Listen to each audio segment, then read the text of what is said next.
Hello, Scrappy Peeps! Suzanna here today, and I'm here to share with you a layout that I created using some Spiegel Mom Scrap sequins and this collection from Simple Stories called Forever Fall. I did use a digital cut file, and that cut file is by Wild Pilot, and the info is going to pop up on the screen in a second here, so that's the link, but I'll actually put the link in the description box down below.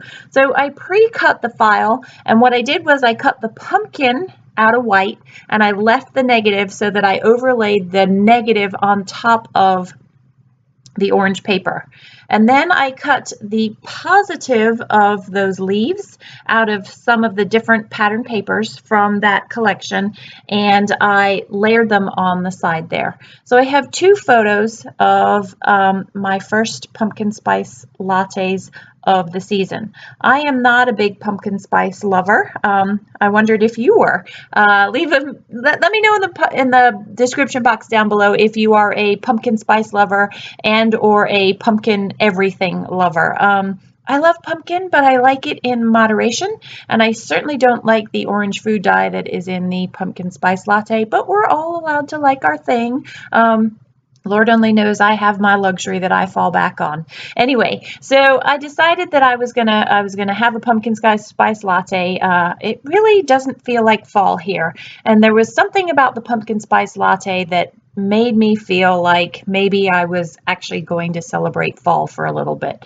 I had it made with almond milk, which made it a bit more palatable to me. But anyway, so that is what those photos are of, the first pumpkin spice latte of 2018. And I want to put a little bit of something up the top of the layout there because I felt like a lot of this layout was pretty sparse. And so I chose the blue that was going to complement some of the blues in the colors down below. And you'll see where I pull in more blue that ties it in together. And then I needed that something darker up the top as well to kind of ground it. So I went with that navy stripe, and that pulled in the dark blues that are in that layout, as well as that really dark background around that left-hand side coffee cup really well.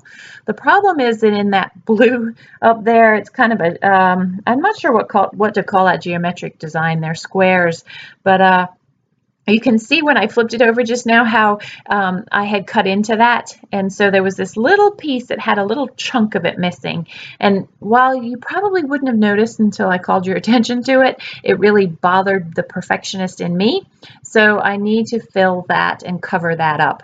I have this ephemera from Simple Stories, and I'm going to use the PSL season, and that is going to actually end up being the title of my layout. I had really thought that I was going to use a title to the right of the pumpkin, so below the header and to the right of the pumpkin, to kind of create a bit of a visual triangle, and you'll see me possibly draw that visual triangle in the air over the layout.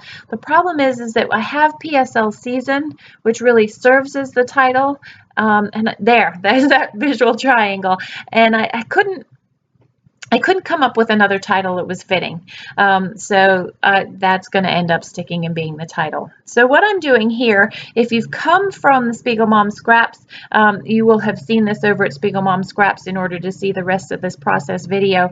But what I'm doing is I'm going to make a sequence chain. So in the summertime or the springtime, we make daisy chains. Well, I'm going to make a sequence chain. And so what I'm doing is I've got gold thread, and I've pulled the thread so that it's equal tails halfway through, and I'm just going to thread the sequence onto the needle, and I'm going to thread the sequence the same way. And so in this case, I'm going from left over the sequence, down the hole, and under the right hand side of the sequence. So that's what that diagram there is showing. And I'm going to continuously do that same pattern throughout all of the sequence. And I'm going to speed this up because literally that's what I'm doing. I'm going over the left side of the sequence, down the center hole, and underneath the right hand side of the sequence. And I'm just alternating colors. I'm literally picking them up as I go. And I'm trying to get some variation in the colors, but I'm kind of letting nature, quote unquote, speak for itself.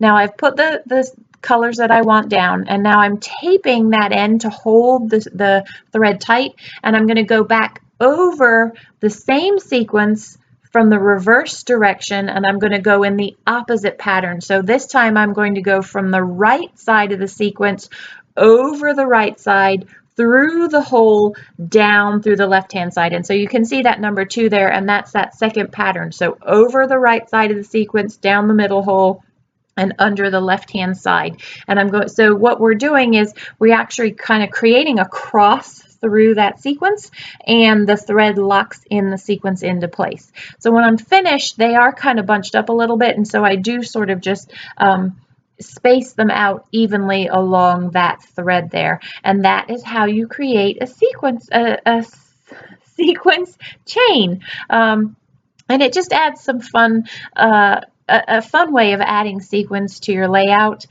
You could, and it doesn't have to be on a layout, you could do that for a card, would look really cool. It could be a tassel for a planner. You could do maybe 4 or 5 strands of the sequence chains would look really cool.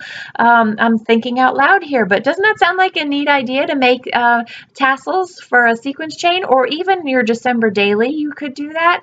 Oh, I might have to do that for my December daily. Anyway, so there's the sequence chain. That's how you do it. And I am going to add that to the bottom of all of those strips there in order to just provide a little bit of pizzazz and a splash of color. And the sequins, these are called tropical teals. Based on the name alone, I don't think they were made for this particular collection, but they match perfectly. And so that's why I went with this particular collection. I'm going to adhere everything down, and you can see how I cover up that hole there, and I'm going to just use that sequence. I had thought maybe they would look neat across the photos and draw your eye to the photo, but they actually get really lost in there, so I will end up moving them. Now I'm going to get a little artistic here, and I'm going to create some shadow from the pumpkin, and I don't do it true to, I'm going to say, artistic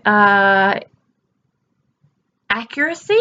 I am going more with artistic interpretation on this, because if a shadow were to have fallen on this pumpkin, the shadow would not have fallen all the way around the way that I've drawn the shadow with these shimmers.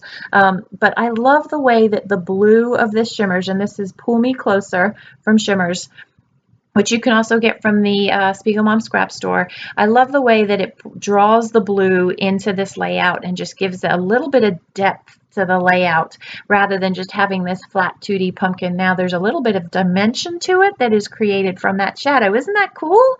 It was kind of a fluke, but I love the way that it ended up. So now I'm struggling with this sequins chain. Again, my plan had really been to put it on top of that picture there.